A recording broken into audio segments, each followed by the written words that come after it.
అంటే ఆ స్వామివారు ప్రహ్లాదుల వారే హ్మ్. రాఘవేంద్ర స్వామి వారిగా ఉద్భవించి హ్మ్. ఇవాళకి మనల్ని అనుగ్రహిస్తూ ఉన్నారు. కాబట్టి ఆ నారసింహస్వామి వారిని ఆయా భక్తుల్ని నరసింహస్వామి భక్తుల్ని ఎవరైతే మనస్ఫూర్తిగా నమ్మి ఆరాధిస్తూ ఉంటారో, వాళ్ళని గౌరవిస్తూ ఉంటారో హ్మ్. తప్పకుండా నారసింహ అనుగ్రహం కలుగుతుంది.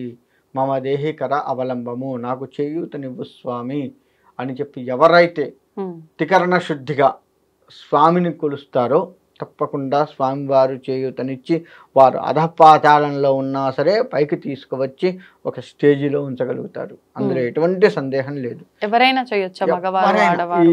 మగవారు, ఆడవారు అనేది లేదు. చిన్నవాళ్ళు, పెద్దవాళ్ళు అనేది లేదు. ఎవ్వరైనా నరసింహస్వామి వారి ఆరాధన చేయవచ్చు. ఈ కరావలంబ స్తోత్రాన్ని చేయవచ్చు. కాకపోతే ఇప్పుడు అంటే ప్రతి ఒక్కరు చేయొచ్చు అన్నారు గదా!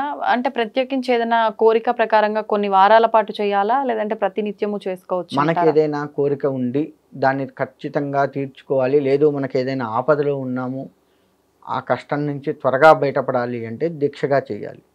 ఏదీ లేదు నీ అనుగ్రహం కావాలి స్వామి అని చెప్పి చేసేవాళ్ళైతే ఎటువంటి నియమాలు లేకుండా చక్కగా చేసుకోవచ్చు. ఒకవేళ ఆడవారు చేసి ఉంటే హ్మ్. చేయాలి అన్న కోరికతో ఉన్నట్టయితే వారికి వచ్చే ఇబ్బందులుంటాయి ప్రతి నెల. అవి చూసుకుంటూ చేయాలి. ఇబ్బందులొచ్చిన ఒక 5 రోజులు దాన్ని ఆపుకొని తర్వాత నుంచి మొదలుపెట్టవచ్చు.